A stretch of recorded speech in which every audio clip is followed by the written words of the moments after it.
Swayam Prabha. Digital India. Educated India.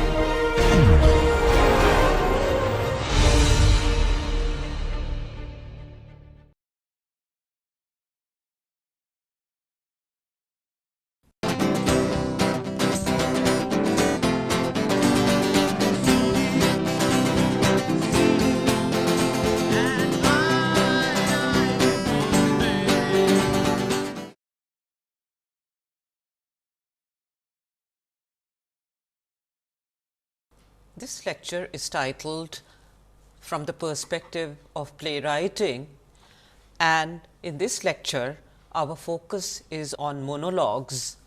The lecture is divided into two parts: monologues within a play and monologue as an independent art form. The reason we have focused on monologues for the purpose of playwriting, especially in the early stages of your writing career, is related to the fact that monologues allow a greater degree of experimentation in terms of the notion of the self and the other, and also since it is a form where you are at the center of that creativity in terms of even autobiographical elements that you can dramatize, it allows for certain flexibility. We therefore, also in the second part have given composition exercises. The first part that deals with monologues within a play, I think for this purpose we decided to do something quite demanding. We went back to Greek theatre and chose pieces in order to give a sense of energeia. That is how Gardner describes the plot structure of Greek tragedy and comedy. And because of the fast paced plot structure and its links to the notion of character, we felt that it may be a good idea to look at these great plays from Greek period. For the selection of the plays, I am really thankful to Neha for working very hard on the choices that we have made. There is certain amount of reservation that I do want to share with you about the monologues that have been listed in the monologue archives. Many of them actually have been chosen from dialogic situations. The character is placed in a situation where another person is present, and it is in the process of dialogue that the character makes long speeches. So, this notion of monologue in that sense is somewhat stretched in that situation, and that is why it is quite beneficial to look at monologue as an independent art form also. So, we are keeping in mind this distinction, but at the same time monologues within a play also give you some idea about the vitality of the sense of the self, both of the character and of how a writer negotiates it in the process of writing. So, therefore, we hope that the choices that have been made by us will prove useful to you. Let us look at a definition of monologues. It is a long, unbroken speech by a dramatic character of a play.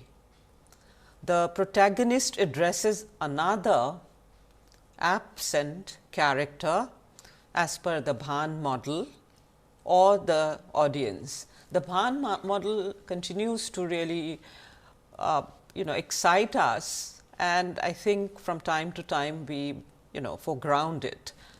Then you have soliloquy, in which a character relates his or her thoughts or feelings to the audience without addressing any other character. So, in the soliloquy, the link is between the character and the audience, but not another person present on stage. Another such device of shorter duration is the aside. So, this is by far the kind of framework within which we are looking at the dramatic forms. We are not looking at poetry. We are not right now thinking of fiction either. This is purely within drama as an art form that this definition is useful for us. Now, monologue within a play is often a high point of the scene of the play. Independent monologues presented as comic or tragic one-person performances by the monologist have a very different orientation, and we will see what that different orientation is, because that is a standalone artistic piece. So, it has a sense of completeness that the kind of monologues that we have chosen from full-fledged plays do not have. So, this is monologue as an independent art form has its own flavor and its own sense of completeness. We feel that the ability to construct the monologue is an important experimental mechanism to try out various notions of selfhood, as I stated earlier. And therefore, again this model of Bhan, where you can either write autobiographical stuff, or you can write fictional stuff, or a combination of the two. It allows for a great deal of writing experimentation. And also the other idea which seems very useful to us is the fact that for theatre you have to think about the imagistic aspects, the physical aspects, the presentational aspects. So, that helps you write and create in a manner which holds the imagination of the audience. There is a kind of vividness to that writing. I think for writing short stories also in the longer run, this exercise is very helpful. So, to begin with now, we will start with examples from Greek theatre. As I said, this has been a difficult exercise because there is so much to choose from, and also it clutters the scene in some ways, because unless you remember what we have said about Aristotle and Aristotle's notion of tragedy, and also Camus' comments on how important even in modern times he considered that notion of tragedy, because it gave a very strong sense of the destiny of the characters. Unless you remember that, and unless you remember the discussion of plot structure, and also this sense of an incentive moment, that is a point where the play begins in relationship to some very crisis ridden situation in the life of the character, then there is further complication, then climax, then denouement and resolution. That pattern that Freytag also developed later on. Unless you remember these things, I think the monologues really will not hold your attention. So, I hope you would remember or go back to that discussion in order to enjoy this section. We have chosen two examples of Sophocles, and the reason we decided to choose Sophocles is because, as you remember, Aristotle thought he was the greatest writer of tragedies. And also, although Aeschylus dominated Athenian playwriting during Sophocles' early career, but after the death of Aeschylus, Sophocles became the preeminent playwright in Athens. In addition to innovations in dramatic structure, Sophocles' work is also known for deeper development of characters. Now, that is also very important, because we have learnt from Gardner that right from the point of Edgar Allan Poe, so far as the short story form is concerned, he broke away from Aristotelian notion of plot with a beginning, middle and an end, primarily because it was character centric approach. But the fact is that the Greek plays and Sophocles' plays in particular have very complex sense of character, although plot is the dominant element because of various reasons related to the worldview of that period itself, but at the same time there is complex character development in Sophocles. Aristotle used Oedipus the king as an example of the highest achievement in tragedy, We have not chosen the piece from Oedipus the King, but one of the other plays from the trilogy, which is also described as the 3 Theban plays. So, this particular play is Oedipus at Colonus, and very quickly I would tell you a bit about this scene where the monologue unfolds. Oedipus has been in exile. He has punished himself because of the nature of transgressions that occurred in his life. He killed his father, and through sheer chance and lack of knowledge, he married his own mother. When he finds out his sin, he had in Oedipus the King blinded himself. In this play, Oedipus has been in exile, but he has his loving daughters with him all along, and he reaches a city called Colonus, and they are looking for a place which would give them shade and a sense of respite. And this place that they really find themselves in is the Grove of the Furies. A lot of people who pass by and discover that there is this blind old man with young daughters, they sort of want to drive them away from this sacred grove, and once they learn who Oedipus is, then they really want him to be out of the city also. So, it is in this context this monologue figures. This is seen as one of the most moving second part of the Oedipus cycle, because in this case Oedipus gives his own self view. Now, in monologues, one of the things that we are looking for is this sense of the self view of the character, and in this particular speech he begins to describe his own fate. There is no sense of hamartia here, that is the Greek sense of moral flaw.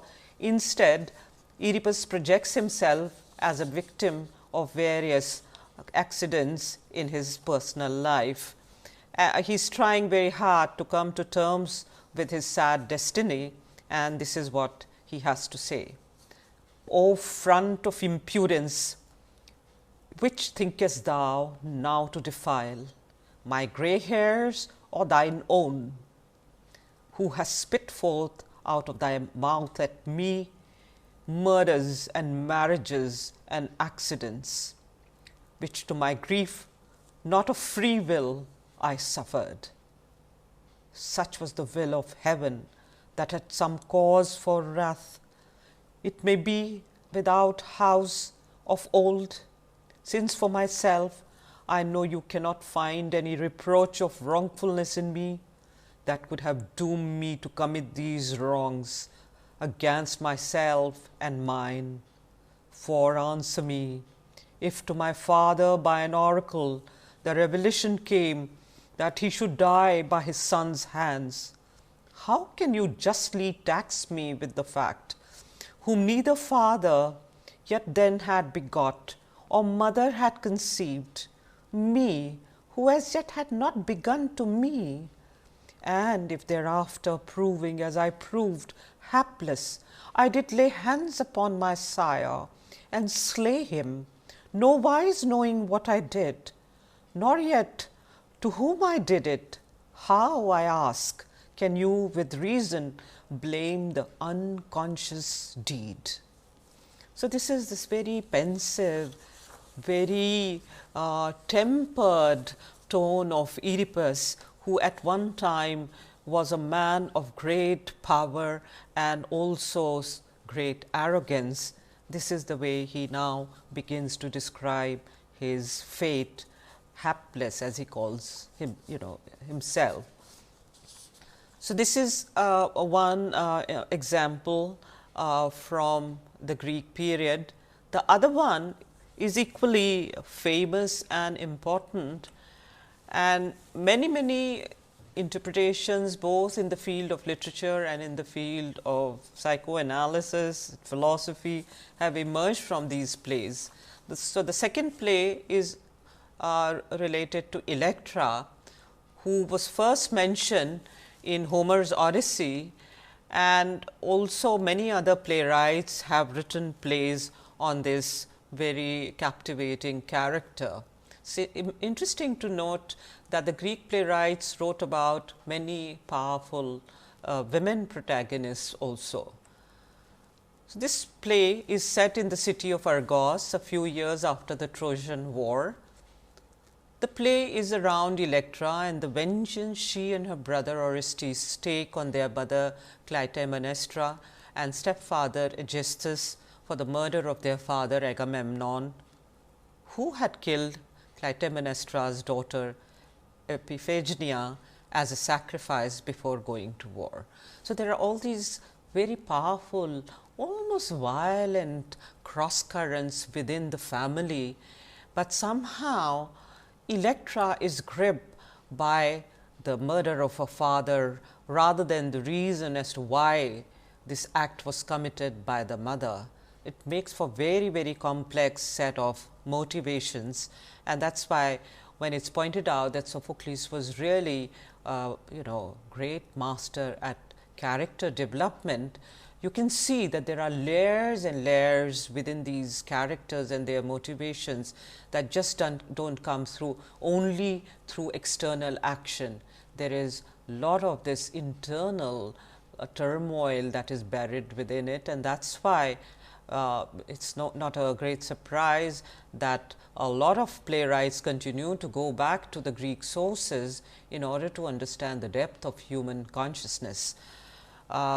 So, then this is a play that we have chosen, Electra by Sophocles, and I am going to read a very short part from this, because when I was trying to figure out how best to present this material before you, I realized that the monologue that has been chosen by us is a very, very long one, and the reason it cannot hold your attention as much as I think Oedipus at Colonus did is because, first of all, it is actually completely contextual, because these internal plot patterns and internal happenings, there are a lot of them that are referred to in this monologue, and therefore, I would have to tell you the plot structure of the full play. And so, I decided that I would only read part of it. The tone is very strident. Electra was a very passionate character, and she is also outraged by her father's murder. She cannot absolutely contain her fury, and therefore, with her brother, after she had plotted this event, they also decided for tactical reasons that he would go away and come back in another guise in order to undertake the murder of the mother. So, of course, meanwhile, many things happen and she thinks that her brother is dead, and so she is talking to Chrysothemis, her other sister, and this is what she has to say. Here then, the course I am resolved upon, friends to stand by us even must know that none are left but us, but the grave has taken and reft them, and we two remain alone. I, while I heard my brother was alive and well, had hopes that he would come one day to the requiting of his father's death. But since he is no more, to you I look not to refuse, with me your sister here, to slay the author of that father's murder, Aegisthus.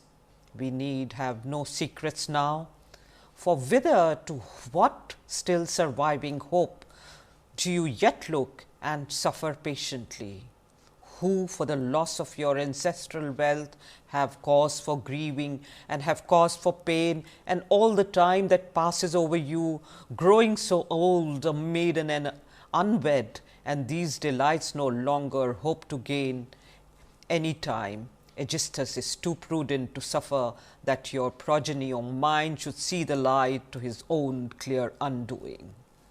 So, this is what Electra has to say. As I said, she is full of fury, she is outraged, she can see that there is no future for them, and now that she thinks her brother is dead, and indeed he was not dead, but now the two of them would have to carry on the affairs of the family.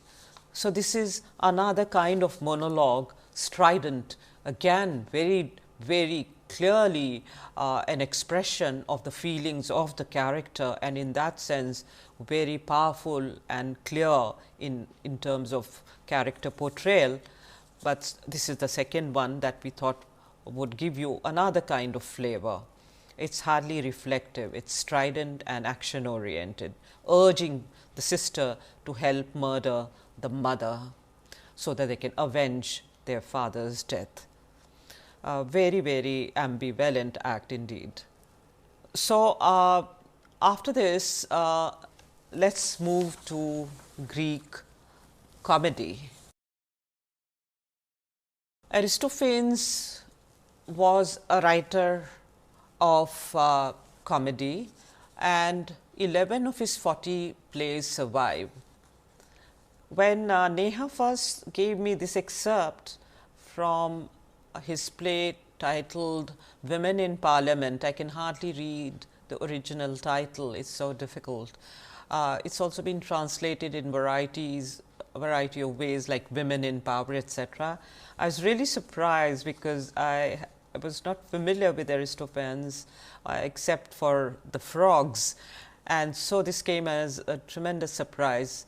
This was written in 392 BC, and the notion of comedy is rather complex here, because on the one hand Aristophanes has actually used a powerful political theme, and in fact in many of his plays he has used themes which were of great public significance, but at the same time he places it in very absurd comic situations. So, there is a contrast between the serious nature of the subject matter and also the kind of liberties he takes with the way that subject is handled. So, it is partly serious and partly a kind of subversion of certain ideas, and therefore, it is really hard to believe that this was not taken as seriously as the Greek tragedy. He himself perceived his work as outpourings of a very important mind, and he considered his work as significant as that of Sophocles and other writers of tragedy. In this particular play, he actually takes up the issues of gender and politics, and also pokes fun at the idea of democracy taken too far. So, in the first part, some women are shown, the women characters who actually want to wage a political battle in order to take power away from the men. The reasons are given in the speech that we have chosen. You can see all these plays that we have mentioned on YouTube. Some very good versions are available, and for Women in Power, it is available in 4 parts. I saw that version yesterday night, and I think it is really very well done. You do not necessarily get to see the most outstanding performances on YouTube necessarily, but certainly whatever is available is of very good quality. So, you can actually see these performances on YouTube. So, now let me read this part, and again that is a monologue in terms of this definition of monologue as one sustained bit of speech or statement made by a character within a play. This is Praxagora, the woman disguised as a man, and this is what she says to her other friends and she is urging them to take action. So, they are trying to sort of consolidate their political position. So, this is what she has to say. It is unbelievable because it just seems so very relevant, but this is the speech now. My country is as dear to me as it is to you, and I groan. I am grieved at all that is happening in it. Scarcely 1 in 10 of those who rule it is honest, and all the others are bad. If you appoint fresh chiefs, they will do still worse. It is hard to correct your peevish humor. You fear those who love you and throw yourselves at the feet of those who betray you. There was a time when we had no assemblies, and then we all thought Agrius a dishonest man. Now they are established. He who gets money thinks everything is as it should be, and he who does not declares all who sell their votes to be worthy of death. When we are discussing the alliance, it seems as though it were all over with Athens if it fell through. No sooner was it made than we were vexed and angry, and the orator who had caused its adoption was compelled to seek safety in flight. You vote yourselves salaries out of the public funds and care only for your own personal interests, hence the state limps along like Isthmias. But if you hearken to me, you will be saved. I assert that the direction of affairs must be handed over to the women, for this they who have charge and look after our households. And then she sort of goes on to build the case for women and why they should be in power. And in this play later on, women take power, and then instead of really bringing in an age of utopian justice, we find that Aristophanes ridicules the possibilities, and that that's again from a very serious theme of great public value and significance. He brings it down to a very, very comic, absurd interpretation of the rule of law, and all kinds of bizarre rules are created by the women who take power. And then again you are left ambivalent about the combination of these ideas. Basically, I think he may have had a point of view that you really need to rationally analyze, but I am really not trying to study Aristophanes here, but to give you some flavor of even political monologues that unfolded in this period. This is a prose translation. There is also verse translation. So, you can pick and choose in order to decide which one you prefer. Well, after this, let us move on to a well known example, and we have already discussed it during the earlier module, and therefore, I am not sure if you really need to look at it in great detail. This is the monologue from Shakespeare, in which Jacques makes this philosophical statement where stage is used as a metaphor. All the world's a stage, and all the men and women merely players. They have their exits and their entrances, and one man in his time plays many parts. And we had also sort of discussed the fact that this particular statement, all the world's a stage, the metaphor here, its power comes from the fact that two very different things are compared. The world as an indeterminate and capacious idea is compared to a determinate, concrete, specific idea of stage or theatre.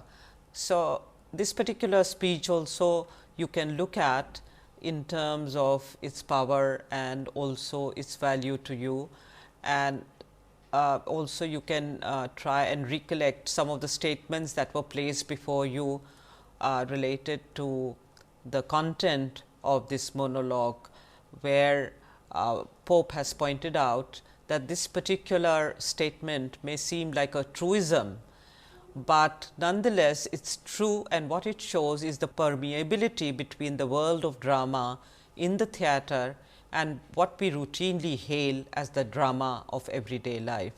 I think you can take this statement back to Greek theatre and think about it all over again, and it will give you another valuable sense of what it can mean.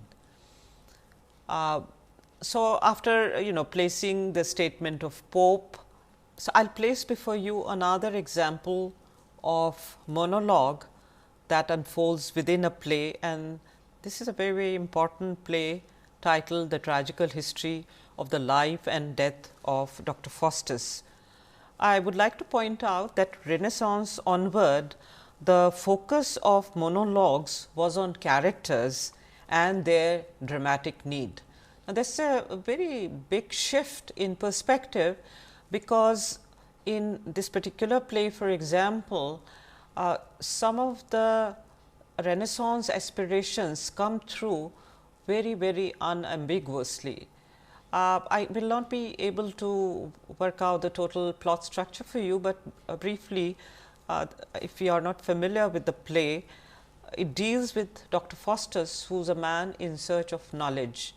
He is committed to knowledge, and as a scholar, he also is constantly in a state of conflict, because this new knowledge, especially of the sciences that he seeks, these clash with the system, the Christian world order, and also with the sense of morality of that period. And therefore, there is this constant conflict that is shown in the play. We are not going into the conflict right now, because finally, Dr. Faustus decides to sell his soul to the devil, that is Mephistopheles, in order to gain access to knowledge. And it is seen as a tragedy by Marlowe, because this great mind, this great scholar, a man of great possibilities, he finally actually dies a defeated man. So, this is the play, but what it does, what these plays do in general is to allow for, of course, multiple interpretations, and this play has been reread in variety of ways. For example, there is the modernist interpretation of Dr. Faustus, and there is also a play that Mamet wrote, placing it in postmodernist situation. So, and there is also another very interesting piece by Jerzy Grotowski on the same play. But right now, for the purpose of the monologue, I would like to refer to just the first few lines, because they make you realize the deep roots of his longing, his ambition. So, when we talk about a Renaissance sense of aspirations, it sort of seems like just an idea, but when you hear Faustus talking to himself and articulating the possibilities that he sees before him, you see how deep these roots were and how intensely they were experienced in the isolation of his study, where he worked on his research. This is Act 1, Scene 1, and it unfolds in the study of Dr. Faustus, and this is what he has to say. As I said, he is a scholar, he was a great scholar, and therefore, much of this also has a sense of cognitive possibilities in terms of the new forms of knowledge and what it would do. Lines, circles, signs, letters and characters, aye, these are those that Faustus most desires. Oh, what a world of profit and delight, of power, of honor, of omnipotence is promised to the studious artisan. All things that move between the quiet poles shall be at my command. Emperors and kings are but obeyed in their provinces, nor can they raise the wind or rend the clouds. But his dominion that exceeds in this stretcheth as far as doth the mind of man. A sound magician is a demigod. Here tire my brain to get a deity.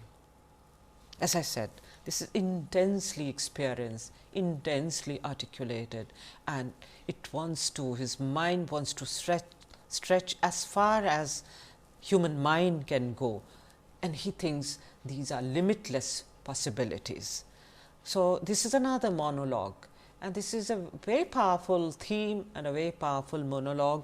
So, again you can see the different examples that we have placed before you, and you can see which ones you like, and therefore, also it may trigger your own creativity. If I had time, I would have actually read many examples of modern drama monologues within that, but we do not have sufficient time for this purpose. Later on we may be able to dip into some of these examples.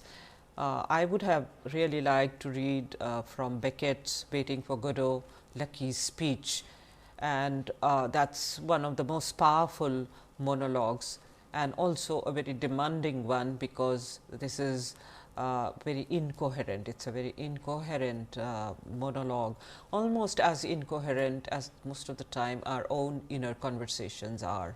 They are not exactly absolutely clearly edged out.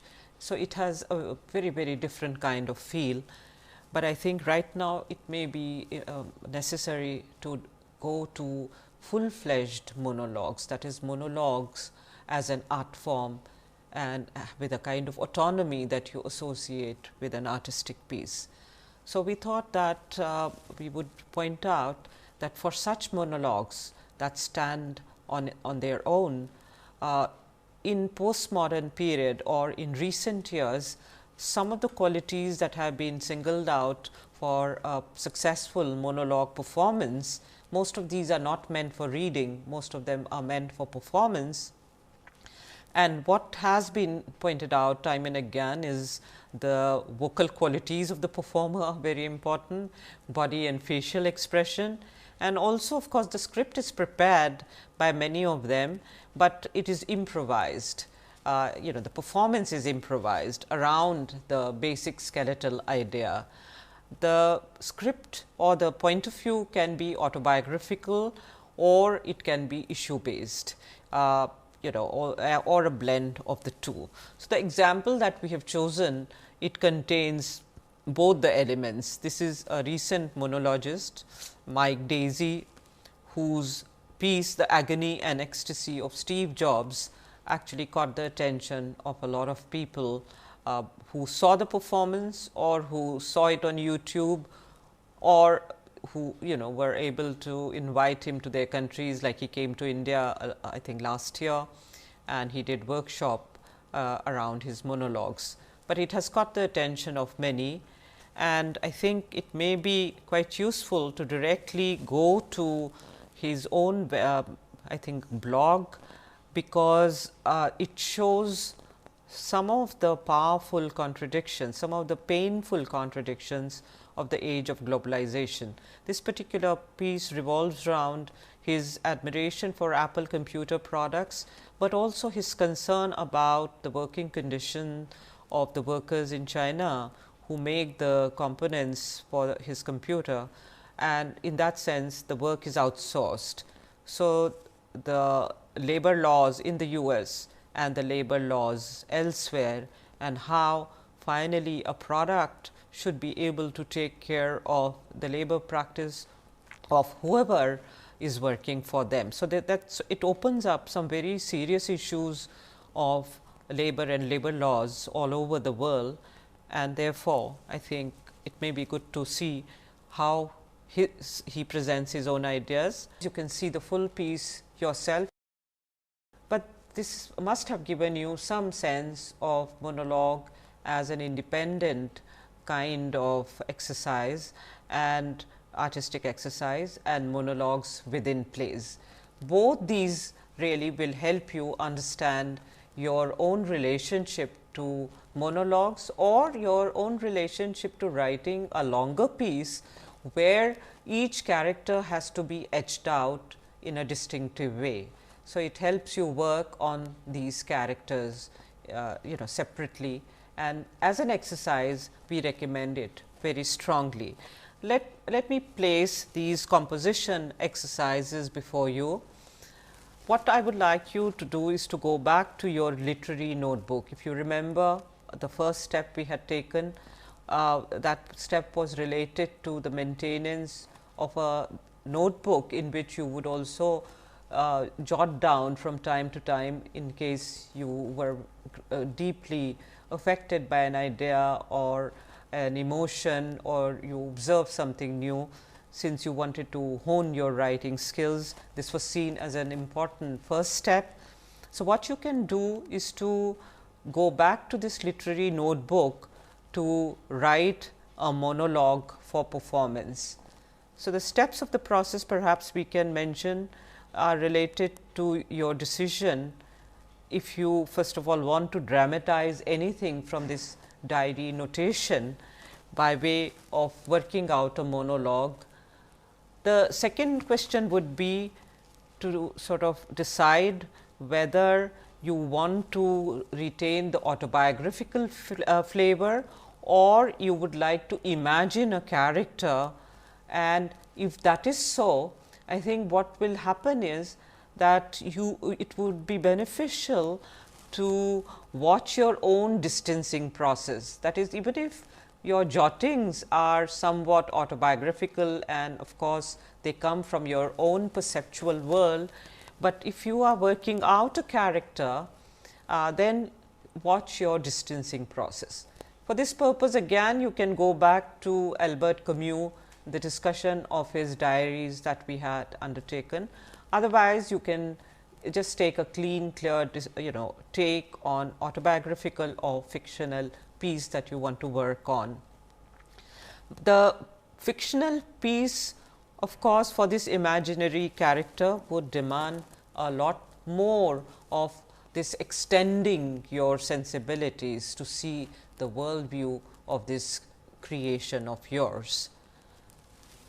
There are a couple of insights that the BBC mini courses on creative writing had offered regarding the use of monologue, and they have titled it perspective first person, because this is what they feel about the use of monologue and also the pervasive sort of presence of this form for aspiring writers in early part of their career, because they usually like to use the first person point of view, and monologue actually works very well if you do so.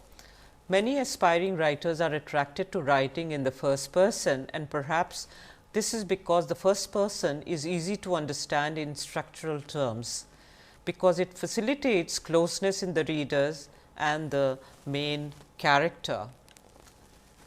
They go on to say, however, the important thing to understand when selecting a point of view is that they have all got pros and cons.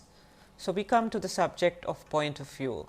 So, how do you work that out?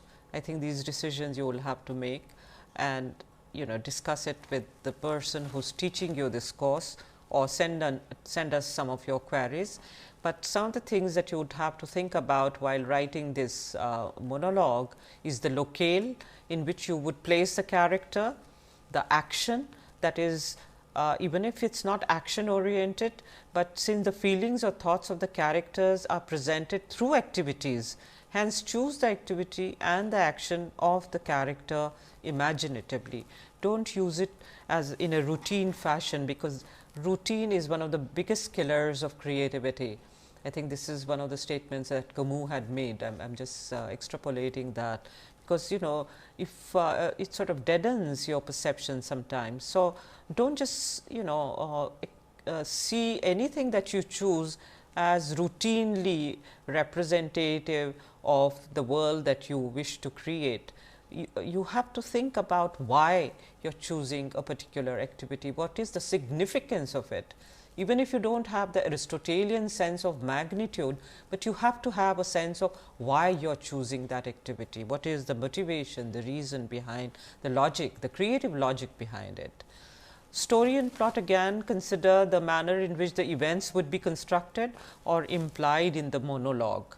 I think both are important, because when you place a character, the character has a past and it is the present that you capture. So, sense of the past or anything that you think is necessary in order to crystallize that emotion or that thought or that situation.